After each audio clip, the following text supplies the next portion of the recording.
Hello everyone. My name is Laquan Williams. And in this video, I wanted to talk about the last episode that happened yesterday, currently on the DC Legends of Tomorrow show. It was season 7, episode 4, and basically what happened last night was essentially the whole entire team half was split up again. Half the team was in Chicago, half the team was on a train from New York from Chicago to New York, but they stopped because they missed it.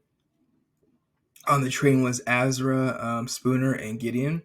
Obviously, the rest of the team was together trying to hide from, obviously, the police, the mobsters, and obviously the cyborg version of J. Edgar Hoover that's running around. There's multiple copies of him. He popped up again in this episode, so it looks like whoever is going after them, I guess, is Bishop only. He's made multiple copies and versions of J. Edgar Hoover as a cyborg. But the weird thing is, like I said, Nate took him out a couple episodes ago accidentally, so I don't know how they were able to make a clone version of him. Because after that happened, when he was accidentally dead, Gary ate him and he transformed into an alien, and he ate him. So I don't know how that was possible. But like I said, I said it last week. Bishop has Gideon's hard drive, so I don't know if that helped him made the Wave Rider make his own version of it, which we're assuming that's what it's looking like. He is the one who he destroyed the other team's ship, the team's ship, the Legends Wave Rider. In 1920, he came from the future into the past, and he's the one that destroyed it to take them out. And obviously hurt them, so he couldn't mess with them anymore and interrupt his plans. So that's basically what it's looking like. The rest of the team, like I said, they were hiding out, and they ran to a speakeasy. They were staying there, trying to keep a low profile, but obviously that did not happen because they were trying to help the whole establishment ran by this one guy, obviously keep his business and make money, but also get the money that they needed themselves because they paid. They had no money because they used all their money to buy wigs to disguise himself. It was mainly only for Spooner. Not Spooner. It was for Sarah and Ava right here.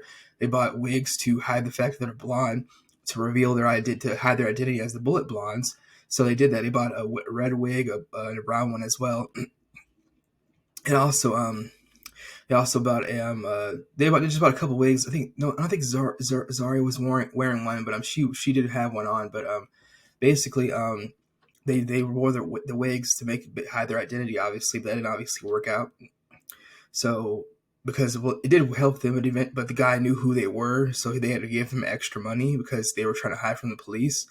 Because the police saw that they had J. Edgar Hoover's car, but they didn't know who was in it.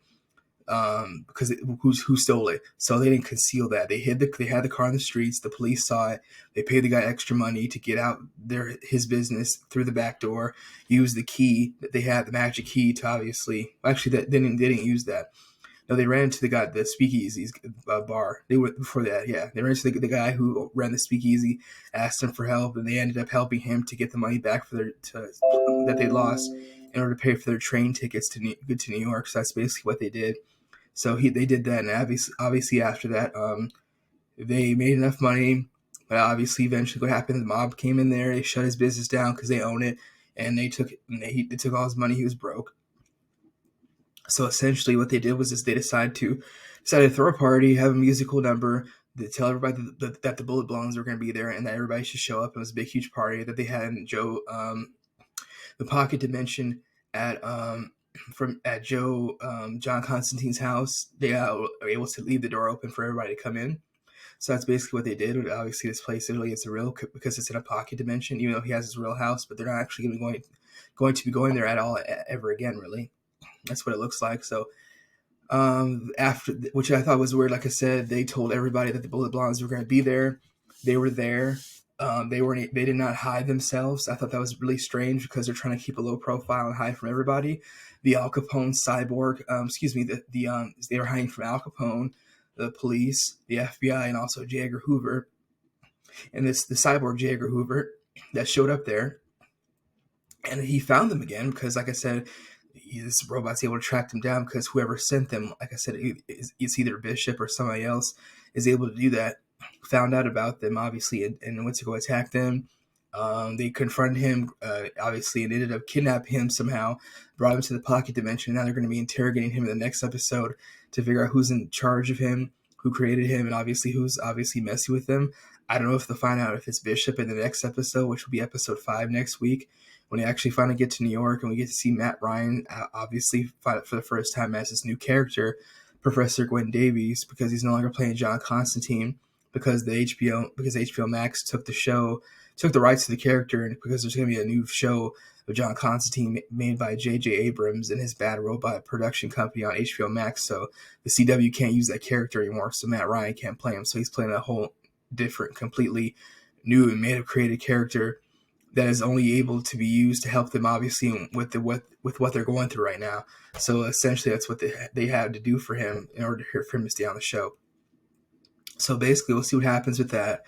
They're finally going to get to New York next week to meet him, to use his time machine, but somehow the rest of the team, which is Azra, Spooner, and Gideon, they all don't want them to use it, but specifically Azra and Spooner. Gideon is not really worried about that.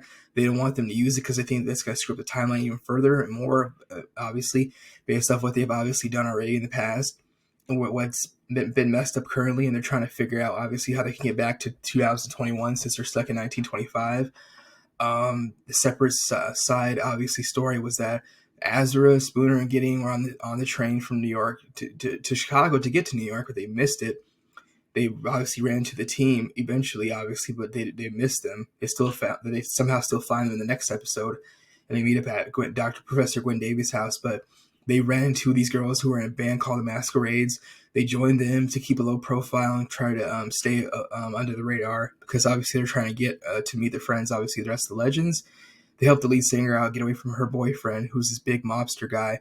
Scary. He's obviously not a nice person. Azra knew who he was because she met him in hell, and she obviously knew how dangerous he was. So they just tried to make sure that they could keep her away from him, so they could change her timeline in the future. Because it looks like he actually takes his own girlfriend out for some reason, and he's the reason why she loses her life, because obviously he was very verbally abusive and looks like physically abusive as well, how he was acting towards her and the rest of the band. So that's basically what they did. They helped her and saved her out and helped her escape from him, and that's basically what happened. So that was a separate issue. Gary also has the magic key, and he looks like he's on the train by himself to New York, and the rest of the team doesn't know about it yet. So he's out on a solo mission.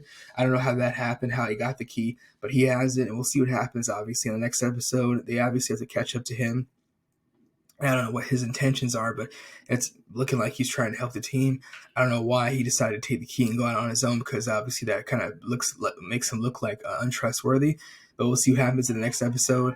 Also, if Bishop is going to appear in the next episode, which is season 7, episode 5, which will air next week, and if he's not going to at the beginning, will he be shown at the end, or possibly the next episode, which will be episode 6 of this current season, which is season 7. This season only has 10 episodes, though, so I don't know how that's going to work. Last season, actually, no, wait. This season has 13. Last season had 15. I was saying before that if this is the last, if next season is the last one, which is more than likely it will be, most likely, season 8 will be the last one. It'll probably be 10 or 8 episodes long, because it looks like they're cutting them down every year by 2. So 11 wouldn't make sense. If they do it, that'd be kind of weird, though. 11 episodes, and more likely be 10. Two 5-part episode series of part 1 of their last journey together and their last mission, which will be obviously fixing up what they screwed up, or obviously trying to save the world and obviously take down some aliens or any other bad guys. I don't know what's going to happen, but Bishop should be done after this season again, because having the same villain for 2 seasons in a row is completely a head scratcher. And like I said, obviously when he's not someone who is taken seriously, it is obviously eating the heat by myself and by a lot of people. He's not written to be seriously, because obviously he's like a Disney Channel villain, a Disney movie villain. He sings, he dances, he jumps into jingles and numbers. He wears weird clothes and fancy sweaters. He's not a serious looking guy or scary at all, like how they had Vandal Savage or Damien Dark or anybody else who was on the show, like Malice. Any other of the characters that they had in the past, obviously, who were very dangerous and very evil, including Neon. So we'll see what happens with that. when the show comes back on in a couple of next week, obviously. So that's what's going to happen obviously next week on season 7, episode 5. That'll be next week, and we'll see what happens when the show comes back on. But that's the end of my video. That's all I have to say about this in regards to the review. It was a filler episode. Basically what this is like, kind of like an episode that was taking up time, which didn't really have nothing to do with what they had to really do, because they were still stuck in Chicago and they couldn't get to New York. So it was like they were killing time. So like I said, obviously this was like a filler episode.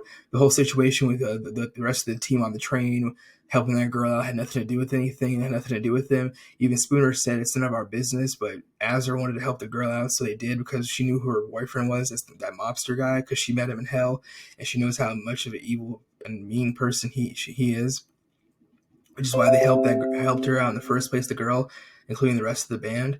So we'll see what happens, obviously, on the rest of the show when that takes place.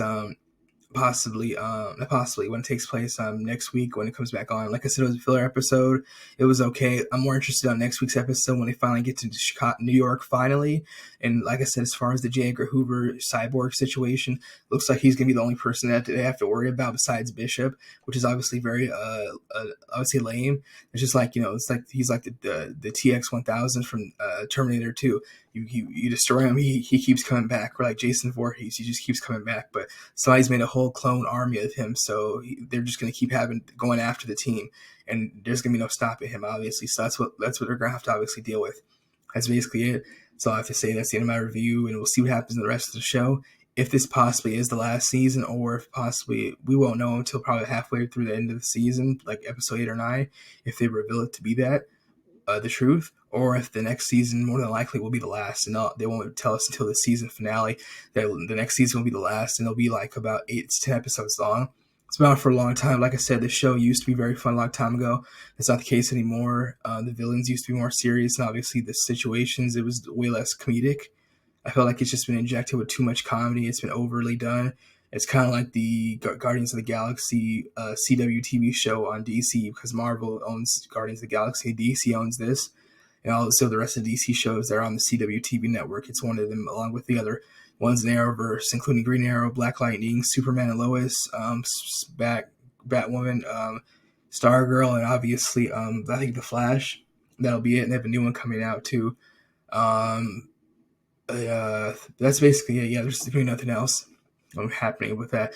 Other crossovers essentially will be taking place, but we'll see what happens on the rest of the show. And that's basically it. That's all I have to say again for my review for Legends of Tomorrow, season 7, episode 4, and that's it. Let me know what you have to think about the show. If you stop watching it, why have you? And if you're continuing to watch it, are you excited for the rest of the season? And do you think this will possibly be the last season? Or if not, will it be the 8th one? Will be, because last season was at 15 episodes. This season's 13, so they're cutting it down year by year. So I'm assuming if they do the last one, it'll be 10 or 8. They won't do 11 because that's kind of a weird number. So we'll see what happens. It could be 11. It could just be 2 episodes less each season. So we'll see what happens with that. That's all I have to say about this again. Thank you again for watching my video, and that's all I have to say about this show. Thank you.